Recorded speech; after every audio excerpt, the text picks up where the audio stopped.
Top 50 shares में आपका स्वागत है। मैं हूं डिम्पी कालरा। तो आज मार्केट के अंदर पूरी तरह से ये कह सकते हैं कि रेंज बनी हुई है। आज सुबह हम जमवीर के साथ यही डिस्कस कर रहे थे कि बाजार थोड़ा सा इंडेक्स वाइज आज आपको बोर करेगा। हालांकि आज बैंक निफ्टी ज़्यादा अच्छी एक्टिव कॉल है, क्योंकि बैंक निफ्टी आप एक बार दिखाएंगे, आपकी स्क्रीन पर दिख जाएगा, वो हरे निशान में है। आज वीकली एक्सपायरी है बैंकिंग की। अभी थोड़ी देर पहले हम सुमित के साथ जुड़े थे, सुमित से भी उन्होंने हमसे पूछा कि बैंक निफ्टी क्या होना चाहिए। हमने एनालिस्ट का जो व्यू है अपने डाटा के एनालिसिस करके ये बताया कि 23,500 नहीं टूटना चाहिए। आज निफ्टी के अंदर 9630 नहीं टूटना चाहिए। ये दोनों अगर नहीं टूटते तो बाजार के अंदर ज़्यादा चिंता की बात नहीं है। कुछ एक सेक्टर्स भी हमने निकाले, जल्दी जल्दी आपके सामने वो सेक्टर्स भी रखते हुए चलते हैं कि मार्केट के अंदर कहाँ पे ट्रेड है।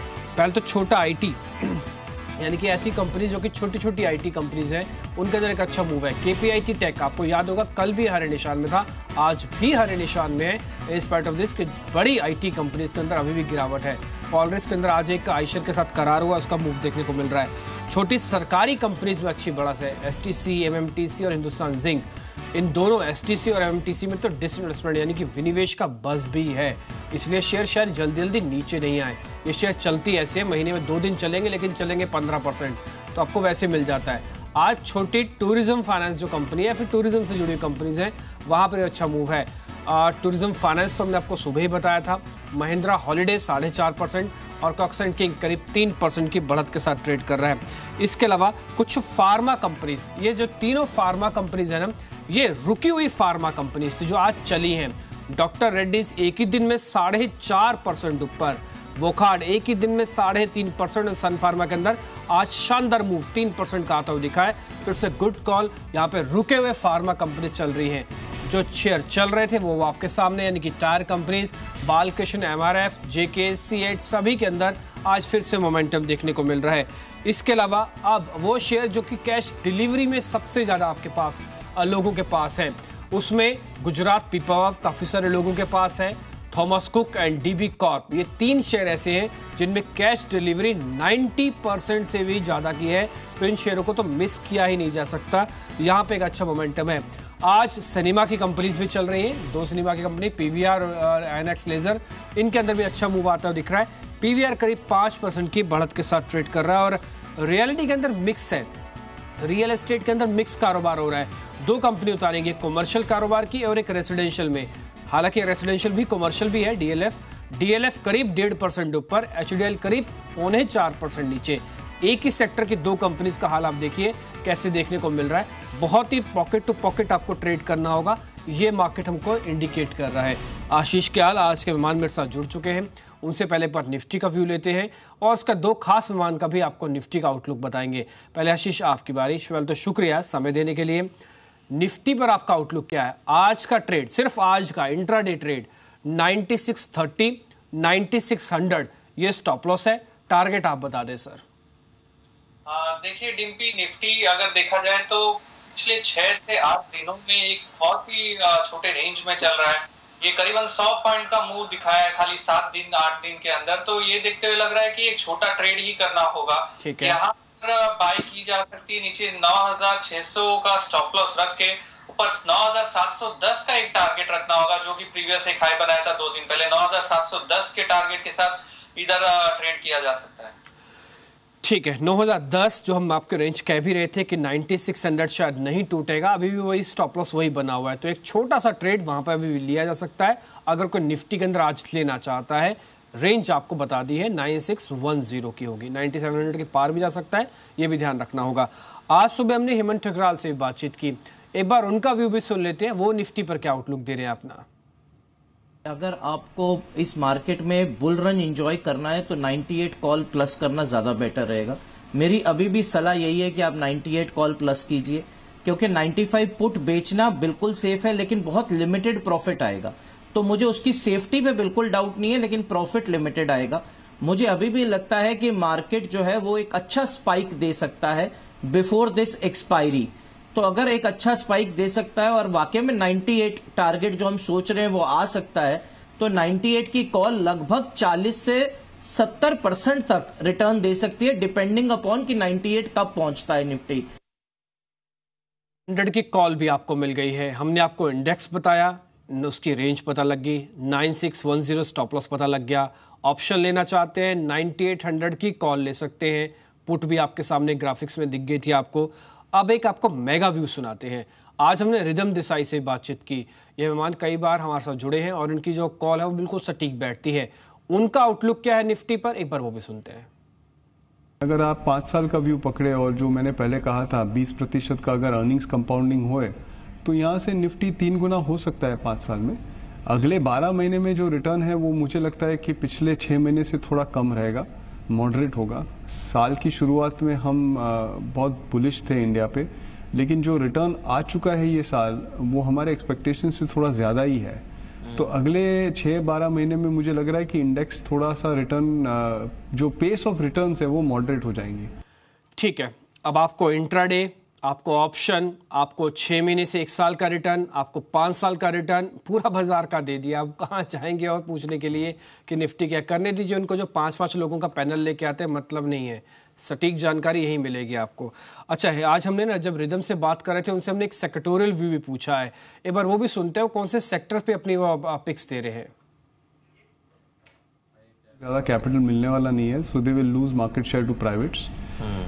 इंफ्रास्ट्रक्चर में आई थिंक टर्न हो रहा है, क्योंकि आज इंफ्रास्ट्रक्चर का जो स्पेंडिंग है वो ऑल टाइम हाई लेवल्स पे जा रहा है। तो ऑलरेडी हम देख चुके हैं इंडस्ट्रियल कंपनीज ऑर्डर बुक की जो रिपोर्टिंग कर रही है वो ज़्यादा अच्छी हो रही है, बेहतर हो रही है।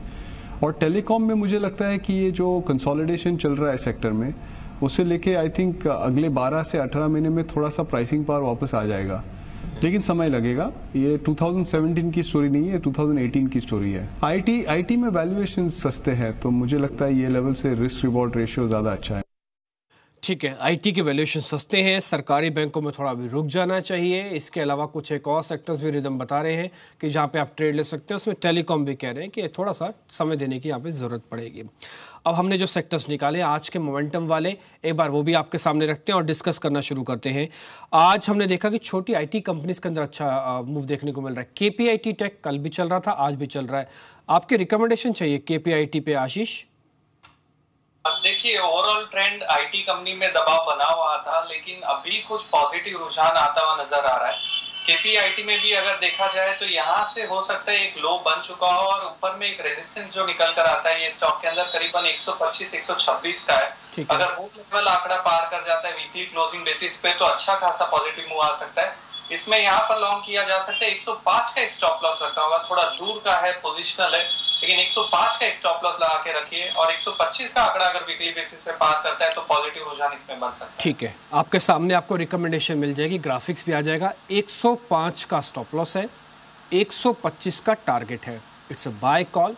KPIT still stop loss is 105 and target is 125। KPIT buy है। जिन्होंने नहीं लिया ट्रेड, ये स्टॉप लॉस के साथ अब आप ट्रेड कर सकते हैं। ऐसे करके हम एक छोटी आईटी कंपनी आपको बता चुके हैं और छोटी सरकारी कंपनी के ब्रैकेट में आते हैं कि वहाँ पे कोई अच्छा शेयर दिख रहा है, एक बार वो देखने की कोशिश करते हैं। एसटीसी, एमएमटीसी, हिंदुस्तान जिंक, इसमें से कोई भी एक शेयर आशीष जो आपको ठीक लग रहा हो, अभी भी हम प्लस कर सकते हो, वो बताइए। उसका स्टॉप लॉस और टारगेट भी दे दीजिए। इसमें से एमएमटीसी एक ऐसा शेयर है जो मेरे ख्याल से आज के दिन में काफी बेहतरीन छलांग लगाया है और एक लो बनाया है करीबन 555 के आसपास का एक स्टॉप रख सकते हैं इस स्टॉक के अंदर और यहाँ से इसमें पोटेंशियल है कि ये करीबन 64 तक जा सकता है। तो यहाँ पर लॉन्ग किया जा सकता है। एक बहुत ही इंपॉर्टेंट चैनल से भी घुमा है, एक इंपॉर्टेंट पिवट लो भी बनाया है, यहाँ से ऊपर जाने की गुंजाइश काफी अच्छी है स्टॉक के अंदर। ठीक है, एमएमटीसी के अंदर आपको मिल चुके हैं राय, इसको भी बाय करना है। ये भी लिस्ट में बाय की कॉल में आया और यहाँ पे अभी भी आप एक ट्रेड ले सकते हैं। तो एमएमटीसी के अंदर जो target 64, stop loss 55, MMTC buy call. ये दूसरा सेगमेंट था जिससे आपको एक कॉल मिली है। Now come to the third segment, tourism वाली कंपनीज है। तो टूरिज्म वाली कंपनीज के अंदर Cox and King, Mahindra holiday and सुबह हमने जो था टूरिज्म फाइनेंस। टूरिज्म फाइनेंस में तो ठीक है, डाटा अच्छा है। कॉक्सन किंग और महिंद्रा हॉलिडे में से कौन सा ठीक लग रहा है सर? कोई शेयर अभी भी प्लस कर सकते हैं क्या? कॉक्सन किंग्स एक है, काफी अच्छा मूव दिखाया है। इसने 205 के आसपास लो बनाया था पिछले सप्ताह, वहां से अच्छा खासा छलांग लगाया और यहाँ पर एक पॉजिटिव ब्रेकआउट आता हुआ नजर आ रहा है। 240 का जो आंकड़ा है वो वहां पर 2 से 3 बार रुका है। मेरे ख्याल से 240 इस टाइम पार करने में सक्षम हो जाएगा और अच्छा खासा मोमेंटम बन पाएगा। तो कॉक्सन किंग्स को प्लस किया जा सकता है। इस लेवल पे स्टॉप लॉस जो लगा के रखना और 225 का है, जो कि एक इंपॉर्टेंट मूविंग एवरेज है। 225 का एक स्टॉप लॉस लगा के रखिए और ऊपर में टारगेट अगर 240 का आंकड़ा पार कर जाता है तो 270 का टारगेट इस स्टॉक में देख सकते हैं। ठीक है, 270 तक का टारगेट आपको मिल जाएगा। 240 कंडीशन अप्लाइड है, एक बार ये ऊपर आ जाएगा तो फिर आपको एक नया टारगेट मिल जाएगा। 225 का लगा देना है स्टॉप लॉस। ये सारी कॉल्स हम आपके सामने इसलिए रख रहे हैं ताकि अगर आप सुबह मौका चूक गए हो तो क्या वापस री एंट्री की जा सकती है, किसमें बिकवाली किसमें खरीदारी अभी भी बनती है, ये आप समझ पा रहे हैं इस कार्यक्रम के जरिए। 270 का टारगेट है, 240 एक बार पार हो जाएगा, वॉल्यूम ज्यादा रखिएगा, 225 का लगा लीजिएगा स्टॉप लॉस। आज पूरी तरह से कह सकते हैं कि फार्मा कंपनीज तबीयत ठीक सी लग रही है उनकी। आज आप तीनों बड़ी फार्मा कंपनीज देखिए 4% तक का मूव है। कोई खबर नहीं है, कोई न्यूज नहीं है सिस्टम में। हमने बहुत खंगाला कि देखा कि कोई न्यूज है किसी तरह की फार्मा में, कोई न्यूज नहीं है। टिपिकली ये वैल्यू बाय वाला कैंडिडेट है जो एक दिन चलना ही था, आज बेस बना के चलना शुरू हुआ है। इनके इंट्राडे भी दिखाइए, पर्टिकुलरली सन फार्मा का इंट्राडे दिखाइए, आपको लगेगा पिछले आधे घंटे में सन फार्मा ने कैसा मूव दिखाया। अब ये 20% 20 रुपए ऊपर आ चुका है। सन फार्मा अब 500 नहीं तोड़ेगा ऐसा मान के चले आशीष, अब तो बेस बन चुका होगा और अब हमको प्लस करना है इसमें। हाँ जी डिम्पी, देखिए ये जो फार्मा स्टॉक्स थे इसकी काफी पिटाई हुई थी। सन फार्मा की खास करके बहुत स्ट्रॉन्ग सेलिंग आया था। यहाँ पर ऐसा हो सकता है कि एक पैनिक लो क्रिएट हो गया हो, जहां पर करीबन 500 के आसपास पिछले कुछ दिनों से वो सपोर्ट लेके बाउंस बैक आज के दिन में दे रहा है। तो यहाँ से रिट्रेसमेंट तो कम से कम बनता है, अगर रैली नहीं तो रिट्रेसमेंट भी अगर ये स्टॉक करेगा तो करीबन 580-600 का आंकड़ा दिखा सकता है रिट्रेसमेंट में भी। तो पोटेंशियल काफी है। स्टॉप लॉस बहुत ही सटीक है, 500 का स्टॉप लॉस है, जो रिस्क रिवॉर्ड रेशियो है काफी परफेक्ट है। तो यहाँ पे लॉन्ग किया जा सकता है। 500 का स्ट्रिक्ट स्टॉप लॉस रख के ऊपर में टारगेट, पहला टारगेट 580 का स्टॉक में रख सकते हैं। ठीक है, 500 से 500 का एक स्टॉप लॉस आप रख लीजिए और अभी इसको होल्ड कीजिए। जिनके पास है फ्रेश बाय करना चाहते हैं वो भी कर सकते हैं। 600 तक का टारगेट है।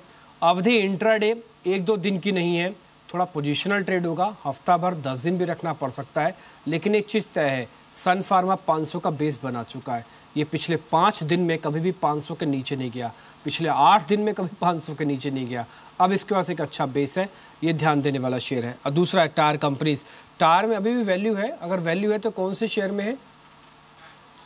देखिए ओवरऑल टायर कंपनीज में काफी अच्छा रुझान देखा गया था और उसमें बाइंग काफी हो रही है। तो वैल्यू पिक अगर आप बोले तो थोड़ा एक्सपेंसिव पे है, लेकिन अगर मोमेंटम पिक टायर कंपनीज में बोले तो एमआरएफ ने काफी अच्छा रुझान दिखाया, अभी भी नए हाई की ओर चल रहा है और 62,000 पे एक लो बनाया था, उसके बाद काफी अच्छा मूव दिखाया। तो यहाँ पर एमआरएफ को बाय किया जा सकता है। स्टॉप लॉस 67,000 का रखना होगा और ऊपर में टारगेट इस स्टॉक के अंदर करीबन 74,000 का देख सकते हैं। काफी महंगा शेयर है, लेकिन एक शेयर के बेसिस पे भी अगर आप देखें तो रिटर्न मिलने की गुंजाइश है। हाँ ठीक है, एक ही शेयर 4,000 रुपये देगा तो क्यों नहीं रख सकते। 70,000 का शेयर है, 70,000 के इन्वेस्टमेंट के ऊपर 4,000 का रिटर्न आएगा। आप इसको वैसे भी समझ सकते हैं, आप 70,000 का एक ही शेयर लीजिए, total investment is equal to 70,000 and return अगर ये 74,000 हो गया तो 4,000 का आएगा। तो मोटा मोटी ये करीब करीब आपका 5% से ज़्यादा का रिटर्न है एमआरएफ पे जो आपको मिल जाएगा। स्टॉप लॉस है 67,000, तो रिस्क रिवॉर्ड ठीक है। आप यहाँ पे एक ही शेयर के साथ भी ट्रेड कर सकते हैं, एमआरएफ के साथ भी। आज हमने हेमंत से भी बातचीत की, उनसे भी पूछा कि अपनी आप पिक्स बताइए, सेक्टोरल बताइए, कहाँ पे चल सकता है। एक बार उनका व्यू भी आपको सुना देते हैं। हाउसिंग फाइनेंस कंपनीज का बाइंग इंटरेस्ट जो है वो क्लियर नजर आ रहा है और कल भी एलआईसी हाउसिंग में before the RBI policy also open interest add होता हुआ नजर आया था। और अब इम्पोर्टेंट क्या है कि LIC housing is at a new 52 week high और अगर आप देखें तो इसके पुट राइटर्स का अगर आप देखें 720-700 लगातार एडिशन हो रहा है। तो मुझे नहीं लगता कि स्टॉक अब बहुत जल्दी 735-730 के नीचे आएगा। On the higher side 765-770 looks to be a good target. और उसी प्रकार से अगर आप देखें तो इंडिया बुल्स हाउसिंग फाइनेंस भी अच्छा लग रहा है, वहां मेरा टारगेट रहेगा 1195 का और स्टॉप लॉस होगा 1125 का। ठीक है, तो एलआईसी हाउसिंग फाइनेंस पे भी रिकमेंडेशन आपको मिल गया। हाउसिंग फाइनेंस कंपनीज उनको ज़्यादा बेहतर लग रही है। एक छोटा सा ब्रेक ले लेते हैं, ब्रेक के बाद ब्रेकआउट होगा।